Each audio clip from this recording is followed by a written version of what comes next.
Hello friends, आइए आज हम लोग बात करते हैं IBPS RRB के सिलेबस के बारे में, जो एग्ज़ाम्स होते हैं आपके। क्योंकि बहुत सारे बच्चों की क्वेरी थी कि सर सिलेबस कैसे क्या हम अटेम्प्ट करें या सिलेबस क्या होता है। तो चलिए थोड़ा सा हम लोग सिलेबस के बारे में एक बार नज़र डालते हैं। चलिए, अब देखो सिलेबस में जब आया हम लोगों का तो बहुत ही अच्छा सिलेबस है और इम्पॉर्टेंट है। आप लोगों के लिए ये जानना बहुत ज़रूरी है कि हमारे सिलेबस में पूछा क्या क्या जाता है ना।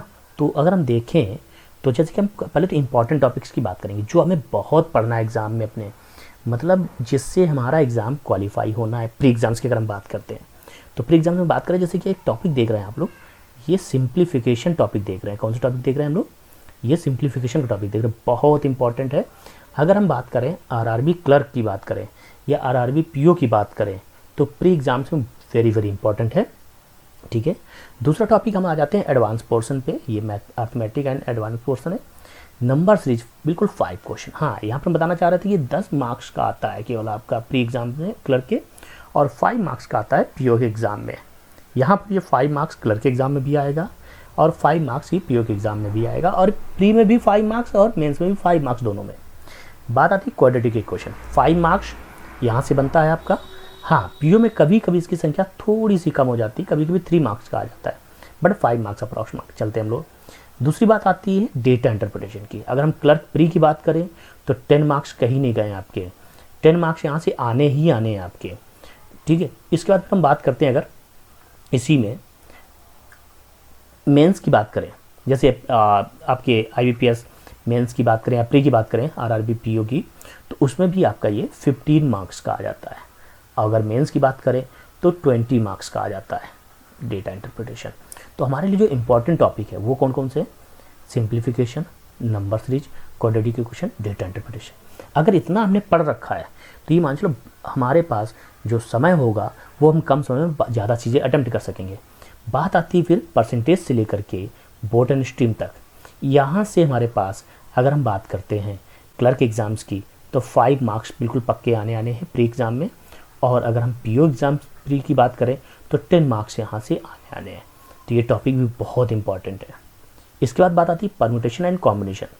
कुछ स्टूडेंट्स का ये सवाल रहता है कि सर अब तो आता नहीं एग्ज़ाम में, हम क्या करेंगे इसको पढ़ के? तो बेटा अब नहीं आता है मान गया, लेकिन याद रखना अब इससे DI आने लगी बन करके, तो इसको पढ़ना बहुत जरूरी। जब तक इसको नहीं पढ़ेंगे तो DI कैसे करेंगे हम लोग?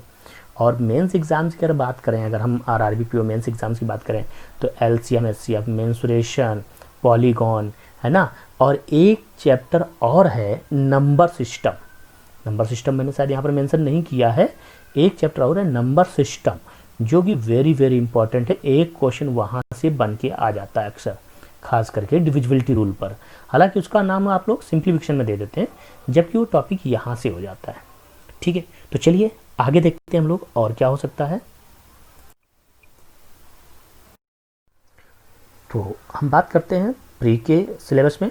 तो प्री में अगर हम बात करें तो चाहे क्लर्क का एग्ज़ाम हो और चाहे आपका PO एग्ज़ाम हो, दोनों का जो प्री एग्ज़ाम होता है वो टोटल कितने मार्क्स का होता है पता ही आप लोगों को?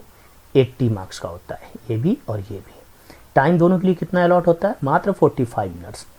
और जो सेक्शन है वो क्या है? मैथ्स, और दूसरा कौन सा है? रीजनिंग।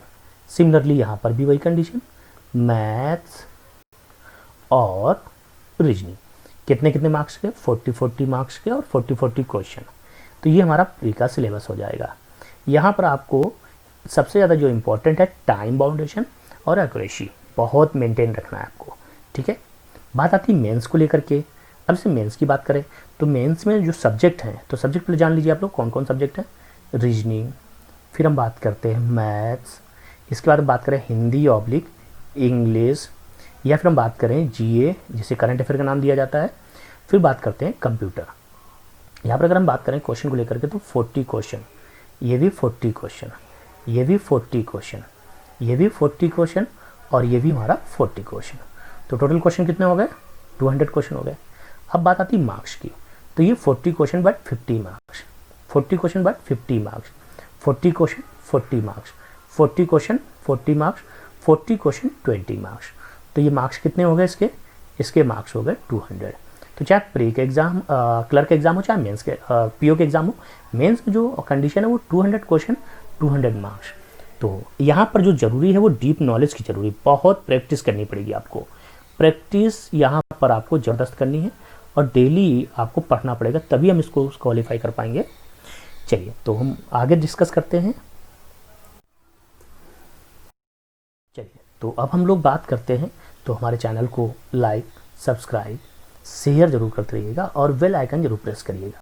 जो भी एग्ज़ाम्स होते रहेंगे उनके सिलेबस के बारे में हम लोग भी डिस्कस करेंगे।